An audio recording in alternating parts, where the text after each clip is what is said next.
Hola, ¿qué tal? Aquí de Diliwan, entrevistando a Marta Patricia Montero. Es comunicadora por la UAM Xochimilco, tras lo cual cursó comunicación y literatura en la Universidad Iberoamericana y más adelante una especialización en gestión de cultura en Barcelona, el posgrado entre cuerpos y miradas, artes poéticas y políticas de la mirada en la educación por la Flasco en Argentina y la clínica Repensar la imagen y el objeto, la fotografía desde el afecto. Se ha abocado a proyectos de carácter cultural en las áreas de investigación y escritura para diferentes libros, exposiciones, videos y espectáculos. Desde el 2009 dirige el proyecto de rescate y difusión del archivo del fotoperiodista Tomás Montero Torres, por el cual ha sido becaria del FONCA en 2010 y 2011. Escribe con regularidad para diferentes publicaciones como revistas, obras y Cuarto Oscuro. El género que más le apasiona es la entrevista y ha tenido la oportunidad de conversar con personalidades como Francisco Toledo, Teodoro González de León, Javier Sordo Madaleno, Eduardo Terrazas, Agustín Hernández Navarro, José Mayao, Víctor Márquez, Héctor Barroso, Fernanda Canales, Adela Rangel, Mediu, Héctor Bonilla y Jorge Méndez Blake, lo que con maestros del textil, fotógrafos y artistas de diferentes especialidades. Gusta impartir talleres de escritura creativa y compagina esfuerzos con intereses personales como la escritura poética, el fotobordado y la realización de conversaciones que se difunden en alrededor del fuego. Bien, mucho gusto, Marta Patricia. Bueno, es un gusto tenerla aquí como invitada para entrevistarla. Y bueno, básicamente me gustaría que nos contestara unas preguntas, sobre todo del taller que maneja, taller de escritura creativa, por parte de Casa Abierta al Tiempo de la UAM. Bueno, comienzo preguntando, ¿cuándo surgió el taller de escritura creativa? Bueno, pues primero muchas gracias por interesarse en conversar conmigo. Te lo agradezco mucho y me emociona porque tiene que ver con la UAM, que es donde yo estudié y eso me gusta mucho. Muchas gracias, Karen. Y bueno, el taller, yo doy, a mí me gusta dar talleres, doy clases en algunas universidades y a raíz de la pandemia, a mí se me ocurrió, como yo veía que todo el mundo estaba como muy angustiado por el encierro de la primera etapa del confinamiento, que fue muy duro para todos, pues se me ocurrió poner en Facebook que para el que quisiera yo daba un taller de escritura gratuita. Entonces, pues fue como muy interesante porque tuve como 40 alumnos, que duramos pues más de un año con el taller, porque fue después de la cuarentena. Me decían, ¿cuándo lo vas a acabar? Pero yo veía que era como muy útil porque la gente estaba escribiendo y a mí lo que se me ocurrió fue que trabajáramos temas que no tuvieran que ver con la enfermedad ni con el encierro y a otros, como para tener este espacio de esparcimiento, de plática, de interacción, de conocer personas y como un espacio de convivencia que no tuviera que ver con la pandemia y fue muy interesante. A raíz de ahí conocí Cintia Martínez, que es la directora de la Casa de Cultura Casa Abierta al Tiempo de la UAM, fue una de mis alumnas, ¿no? A ella le sirvió muchísimo porque ella venía de Oaxaca, que vivió mucho tiempo ahí haciendo cosas culturales y demás, entonces, pues ella me dijo, oye, vamos a hacer un taller para alumnos de la UAM, ¿no? Y a mí me entusiasmó muchísimo por este contacto que yo tengo con la UAM, este cariño que yo le tengo a la escuela, y y dije, pues sí, vamos a hacerlo, ¿no? Y entonces, originalmente estaba en ese momento Francisco Marta, el fotógrafo, como director de difusión cultural, y él quería que hiciéramos una especie de diario de la pandemia.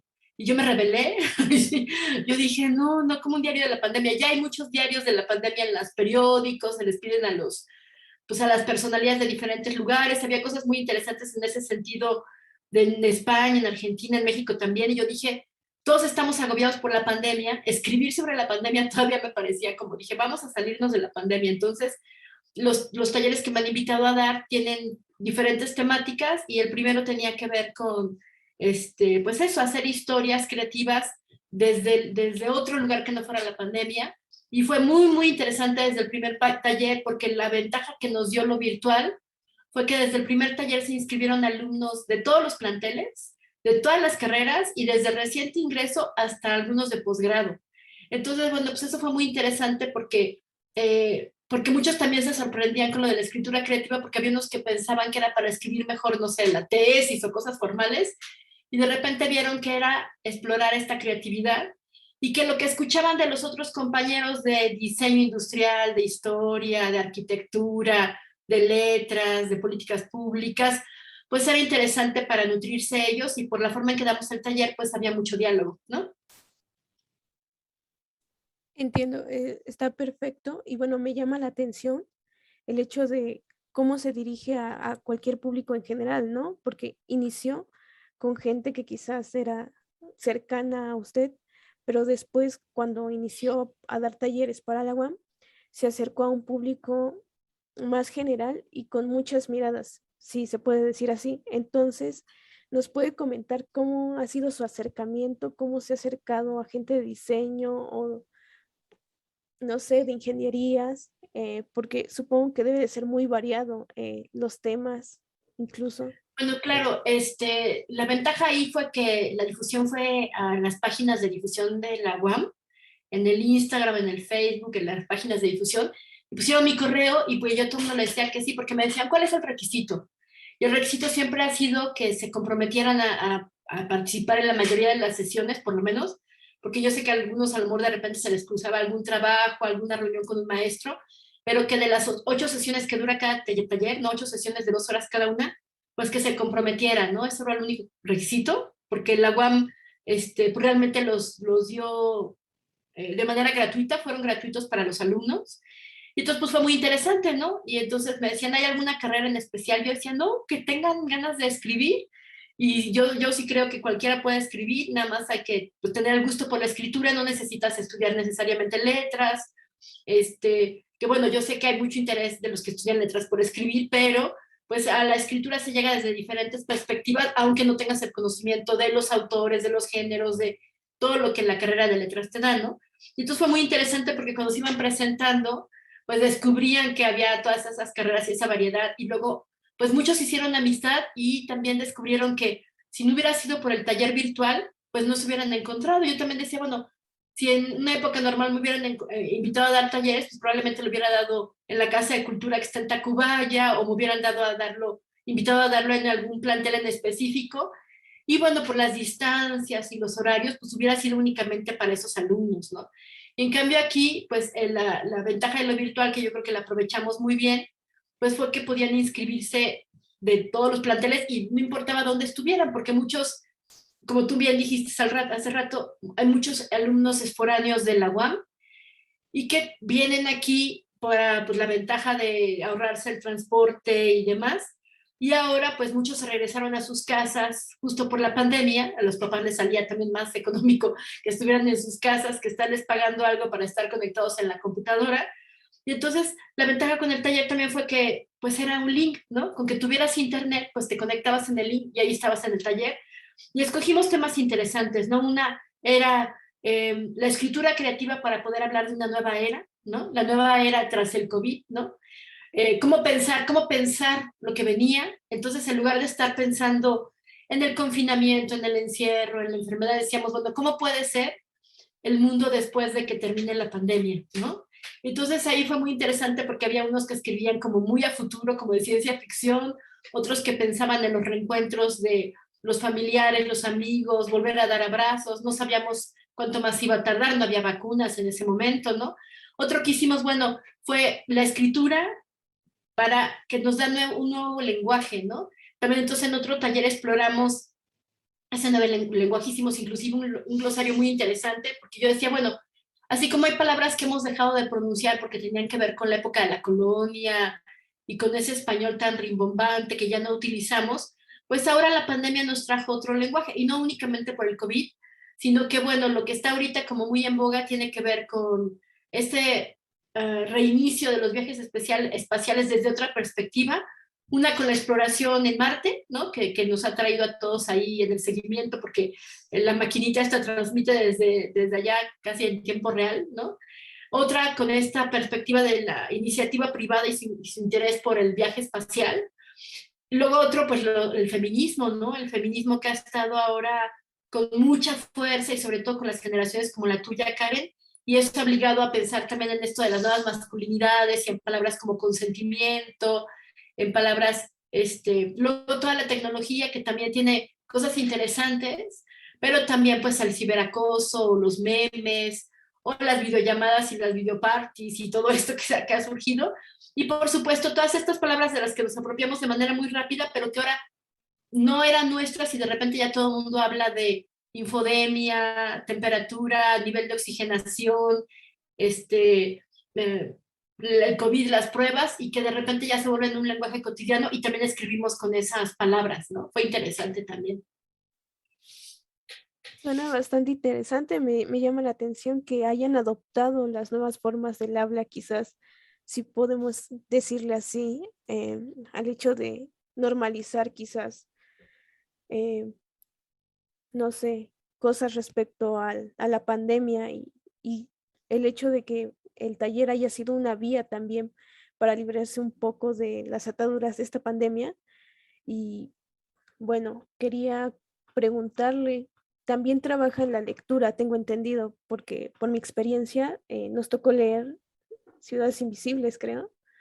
Entonces quería preguntarle si había otras obras que dejaba o algún Bueno, cuento. a mí me gusta, luego hay veces que yo lo que les digo a los alumnos, cuando se inscriben al taller de escritura creativa con diferentes temáticas, es que lo más difícil, y seguro te ha pasado, es la hoja en blanco, ¿no? Todo el mundo dice, bueno, ahí está la hoja en blanco, entonces yo creo que cuando le das un propósito a esa hoja, por un lado ya como que se vuelve más, te relajas, ¿no? Dices, bueno, en esta hoja voy a escribir un mini cuento o una reseña o un reporte para la escuela o va a ser una semblanza. Entonces ya primero tiene la hoja un propósito. Pero después, bueno, todos nos inspiramos unos de otros, ¿no? Entonces cuando yo hago que escriban, por ejemplo, esto de las ciudades invisibles, que piensen en una ciudad, pues puede ser muy retador al principio, cuando no tienes idea y dices, híjole, ¿y ahora cómo le hago? Pero pues Italo Calvino está las ciudades invisibles, que son breves, son cortitas y cada una es muy diferente, pues sí leemos entre todos al azar diferentes páginas de él y de repente todo el mundo dice, ah, ya sé qué puedo hacer, ¿no? Porque claro, te inspiraste, ¿no? Luego también hay un libro que me gusta mucho que es un intercambio epistolar entre John, ay, se me acaba de olvidar el nombre, entre John a un pensador francés que tiene poco que se murió y escribió un libro que se llama Modos de Ver, John Berger, entre John Berger y otro John, ese sí no me voy a acordar ahorita el apellido, pero que es un documentalista inglés, y en algún momento el documentalista inglés le escribe a John Berger y le dice que como él es un gran pensador, ¿por qué no hacen un documental en torno a los colores, no? Y entonces muy bonito el libro, la verdad es un libro súper lindo porque John Berger le dice, bueno, mándame un color. Y era una época donde no había internet y entonces todas las cartas son en físico y él le dice, te voy a mandar este rojo y le manda un trozo de papel rojo, ¿no? Y entonces él le contesta, le dice, bueno, curioso el libro que me... Ah, bueno, dice, mándame y dice, dime por qué. Y entonces le dice, bueno, estaba yo en un velorio y todas las flores eran blancas, menos unos claveles que eran de este tono, ¿no?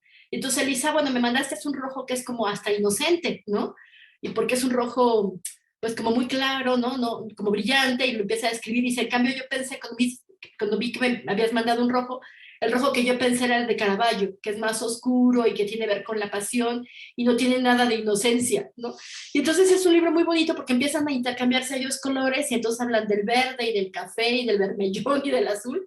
Y luego una parte que me gusta mucho de ese libro es cuando, pues es un libro que dura, bueno, el intercambio epistolar termina durando varios años. Nunca hacen el documental, que es muy curioso. Un museo de Barcelona es el que finalmente hace la exposición con las cartas. Ahí fue donde compré el libro porque me gustó. Y hay un momento donde este otro John, su esposa está embarazada y están en Escocia, y le dice, ah, te estoy mandando otro color, ¿no? Desde aquí, desde el hotel, y estoy viendo a mi esposa con otros amigos en el jardín, ¿no? En un pasto, ¿no? Y me parece una imagen linda porque ella está embarazada. Y entonces John Berger le dice, ah, bueno, ahora te voy a dar una tarea. Dime, piensa, imagina qué colores está viendo ahorita tu bebé que aún no nace, ¿no? Y entonces, pues parece que se tarda mucho en responder y finalmente le manda la imagen, una fotografía de una concha nácar, que si tú has visto la concha nácar, luego tiene reflejos y se ven varios colores y le dice, pues que se la puso difícil, ¿no? Y le dice, pero finalmente te mando esta concha nácar porque ahorita creo que mi hijo está viendo todos los colores porque él ahorita él mismo es todas las posibilidades del mundo, ¿no? Entonces, bueno, se los pongo a escribir y luego les digo de tarea que escojan también cuáles son sus 5 colores preferidos, que tomen una foto y que escriban del color, ¿no? Entonces es muy interesante porque vinculas el color a un objeto preferido y entonces la escritura se vuelve muy personal y eso hace que las palabras lleguen a ti de una manera más fácil, ¿no? Pues sí, les pongo, hay otra escritora, soy mala para los nombres, perdón, y como no sabía que me ibas a preguntar eso, pero hay una escritora, una poeta estadounidense que habla, una poeta negra y lesbiana que habla del cuerpo, y entonces ella dice que toda la escritura pasa por el cuerpo, ¿no? Y que si no es así, pues es una escritura ajena a ti. Entonces leemos un par de textos de ella breves y luego les digo, bueno, imagínense qué parte del cuerpo es la que están sintiendo más ahorita con el dolor de la pandemia, con quién extrañan y todo, ¿dónde sienten esas emociones? Entonces hacemos ese vínculo entre el cuerpo y lo que sientes. Entonces, bueno, yo creo que cuando lees en voz alta además, te escuchas, leemos autores, pero también algo, seguro te tocó, que lean los escritos de ustedes. Y cuando los leen en voz alta cobran otro cuerpo y yo creo que no necesariamente están acostumbrados a leerse y a escucharse. Entonces eso también se vuelve interesante, ¿no? Sí, justamente esto último quería remarcarlo, que también es parte, ¿no? De la corrección mientras leemos y nos escuchamos. Pero bueno, me llama la atención porque quizás algunos estén más allegados a escucharse y leer en voz alta, pero hay gente que no y le cuesta trabajo. ¿Cómo le va con estas personas? Pues me parece que es una novedad primero para ellos, ¿no?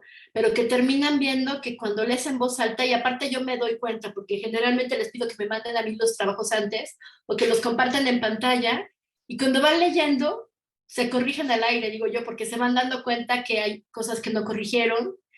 Y entonces, bueno, pues errores muy comunes que yo creo que es un proceso normal cuando nunca has escrito y empiezas a escribir y hacerte consciente de la escritura, pues pones singular y luego plural, o pones femenino y masculino, o cambias el tiempo de los verbos, ¿no?